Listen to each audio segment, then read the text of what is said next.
नम्र प्रणाम करून मी माझं भाषण चालू करतो की माझा विषय आहे की ज्योतिषशास्त्र आणि त्यातून इन्कम. तर इन्कम कोणाला नको असतं, म्हणजे पैसे आलेले कोणाला नको असतात, पण ते कसे येणार? आपण शिकलोय त्यातनंच येणार आहे का आपण एक शिकलोय आणि दुसरं काही व्यवसाय करतोय? त्याचे तर नियम सगळ्यांना माहिती आहे. आणि दुसरी गोष्ट, काही काही जण एक शिकलेले असतात, डॉक्टर झालेले असतात, नट बनतात, इंजिनियर झालेले असतात, दुसऱ्या कुठल्या तरी ह्याच्यात व्यवसाय करतात, शेअर मार्केटमध्ये ट्रेडिंग करतात. तर ज्योतिष झाल्यानंतर आपल्याला इन्कम होणार का व नाही होणार हे आपल्याला सुद्धा बघता यायला पाहिजे, असं मला तरी वाटतं. आणि ते कुठल्या पद्धतीनं आपल्याला इन्कम मिळणार हेही आपल्याला बघता यायला पाहिजे. त्यासाठी ज्योतिष होण्यासाठी ग्रहस्थिती ही सगळ्यांनाच माहिती आहे. शिवाय आपल्या प्रयत्नांनी पण आपण ज्योतिष होऊ शकतो, हेही तितकंच खरं आहे की ग्रहस्थिती जरी फेवरेबल नसले आणि आपले प्रयत्न तसे असले तर आपण ज्योतिषी बनू शकतो. आणि ज्योतिषी बनल्यानंतर आपल्याला त्यातून इन्कम आहे किंवा नाही आहे हे बघण्यासाठी आपल्याला केंद्रस्थान म्हणजे विष्णुस्थान जे आहे त्या विष्णुस्थानांची, प्रत्येक विष्णुस्थानांचं धनस्थान म्हणजे द्वितीय, पंचम, अष्टम आणि एकादश म्हणजे लाभभाव. द्वितीय जे आहे ते वारसा परंपरा दाखवतं. आपल्याला ज्योतिषशास्त्राची परंपरा वारसा आहे किंवा नाही हे प्रत्येकानं बघावं. नसल्यास कुणाकडून आपल्याला वारसा मिळतोय तोही बघावा. चतुर्थ स्थानाचं द्वितीय स्थान म्हणजे पंचम स्थान, आणि जे शिक्षणाचं स्थान आहे म्हणतो, चतुर्थ स्थान आजच्या शिक्षणाचं स्थान म्हटलंय केपी प्रमाणे, त्याचंही द्वितीय स्थान म्हणजे पंचम स्थान येतं. तर ह्या पंचम स्थानाचं पण महत्व आहे. नंतर अष्टम स्थान सगळ्यांनाच माहिती आहे, ऑकल्ट सायन्स किंवा गूढ विज्ञान या अष्टम स्थानावरनं बघितलं जातं. तर त्यामध्ये कुठले ग्रह आहेत? आणि लाभस्थान म्हणजे कर्माचं लाभस्थान, म्हणजे आपण कर्म करतोय त्याच्यातनं आपल्याला लाभ होईल का नाही. कुठेही इथं फक्त द्वितीय स्थानाला धनस्थान आपण म्हणतो, पण पूर्वीच्या काळी धन नव्हतं. धन कुठल्याही प्रकारचं होतं की धन, धान्य, ऐश्वर, लाभ ह्याचे सगळ्याला धनच म्हणायचं. आरोग्य सुद्धा एक प्रकारचं धन आहे. आता हे लाभ जे होणार आहेत आपल्याला किंवा धन मिळणार आहे हे कुठल्या प्रकारचं मिळणार आहे? नुसतं मानसिक समाधान, पैशापेक्षा काही जणांना मानसिक समाधान पण असतं. तर ते मानसिक समाधान मिळणार आहे का ॲक्च्युअल द्रव्य मिळणार आहे, म्हणजे आत्ताच्या भाषेत म्हणालं तर पैसे मिळणार आहे? तर हे काहीही मिळू शकतं, ते आपल्या ग्रहस्थितीवरती अवलंबून आहे. तर ही ग्रहस्थिती, आता ज्योतिषशास्त्र म्हणल्यानंतर सर्वात महत्त्वाचं स्थान आलं अष्टमस्थान. अष्टमस्थानामधले ग्रह किंवा अष्टमेश, आणि ज्योतिषशास्त्राच्या दृष्टीनं महत्त्वाचा म्हणजे पहिलं म्हणजे गणित यायला पाहिजे, त्यामुळे मंगळ बुध पाहिजेतच. गुरु हा ज्ञानाचा कारक आहे, बुध बुद्धीचा कारक आहे, वाणीचा कारक आहे. ज्योतिषाला व्यवस्थित बोलता यायला पाहिजे. बोलता नाही आलं तर तो ज्योतिषी फक्त असून काही फायदा नाही, तो लिखाण करून देईल. त्याच्यानंतर जो येतो तो शनी, की तो सखोल अभ्यास करणार आहे का वरवरचा अभ्यास करणार आहे? राहू असेल तर वरवरचा अभ्यास करेल आणि जातकांना घाबरवून पैसे मिळवू शकतो. तर अशा पद्धतीची ग्रहस्थिती काय आहे ही आपण आपल्या कुंडलीमध्ये तपासून बघायची. जर काही विचित्र किंवा अप्रिय जर ग्रहस्थिती असेल, त्यातून आपल्याला इन्कम म्हणजे लाभ चुकीच्या पद्धतीने होणार असेल तर तो करू नये.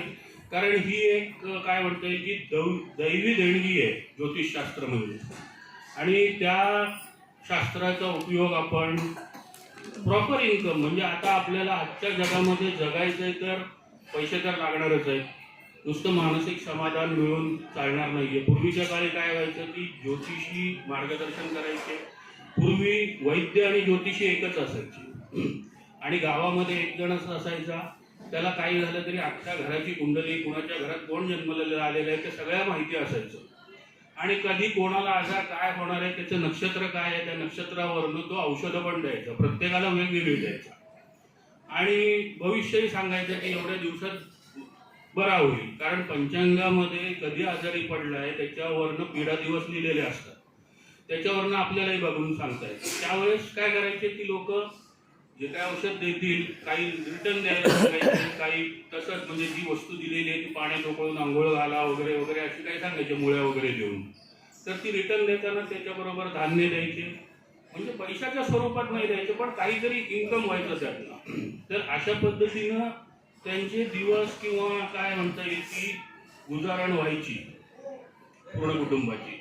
पण आज तशी पॉसिबिलिटी नाहीये किंवा आज कोणी तसं देत नाही. आणि आपण फ्री करायला गेलो तर आपल्याला फक्त मानसिक समाधान मिळूनही चालणार नाहीये.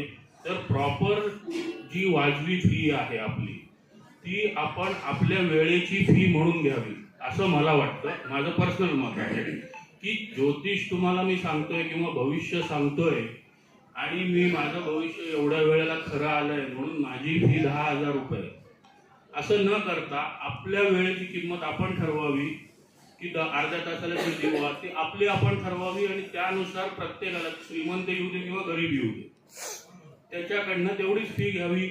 आणि ही फी जर वाजवी असेल तरच चांगली.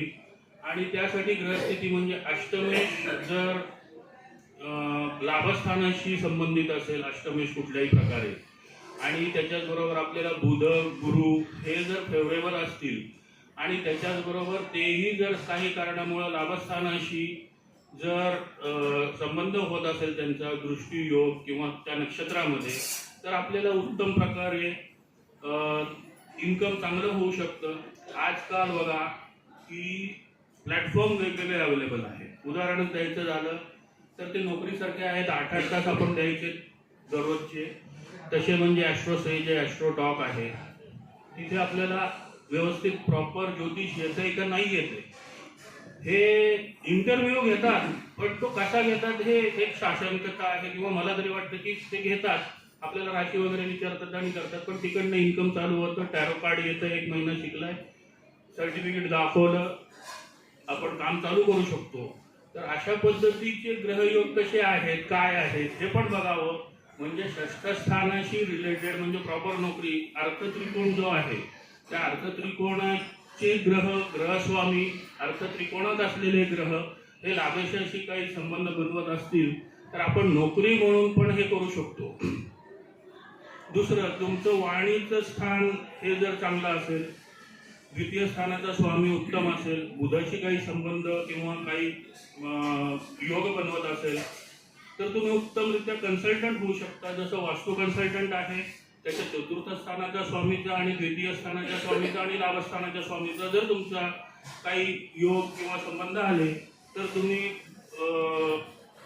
उत्तमरित्या वास्तुतज्ञ होऊन त्याची कन्सल्टन्सी करू शकता. नंतर त्याचबरोबर ह्या 2 म्हणजे द्वितीय स्थान, चतुर्थ स्थान, अष्टम स्थान ह्याचे जर आले तर आता आजकाल काही कंपन्यांमध्ये काही लोक टिकत नाहीत म्हणून ते ज्योतिषांची पण घेतात की अपॉइंटमेंट करायच्या आधी ते ज्योतिषांशी कन्सल्ट करतात किंवा आमची जागा कशी आहे ती बघ, त्याच्यात काही उणिवा आहेत का बघ, त्याचे सजेशन दे. आणि आमच्या इथे कामगार टिकत नाही आहेत किंवा काय स्टाफ टिकत नाही आहे त्याच्यासाठी तू न्यूमरॉलॉजीचा काय उपयोग करून, कारण ते ऑफिशियली तर त्यांना पूर्ण डिटेल्स मागू शकत नाही, मग न्यूमरॉलॉजीचा उपयोग करून त्यांना काही मार्गदर्शन करता येते का, अशा पद्धतीचेही आपल्याला ऑफर्स येतात. तर आता तशी चालू झालेली आहे, स्वतःला मला अनुभव आहे इंडस्ट्रीमध्ये असल्यामुळे. तर अशा पद्धतीचे ग्रहयोग जर असतील तर जरूर त्याचा चांगल्या पद्धतीनं वापर करून आपलं इन्कम चांगल्या पद्धतीनं घडवू शकतो. एवढं बोलून मी माझं 2 शब्द थांबवतो.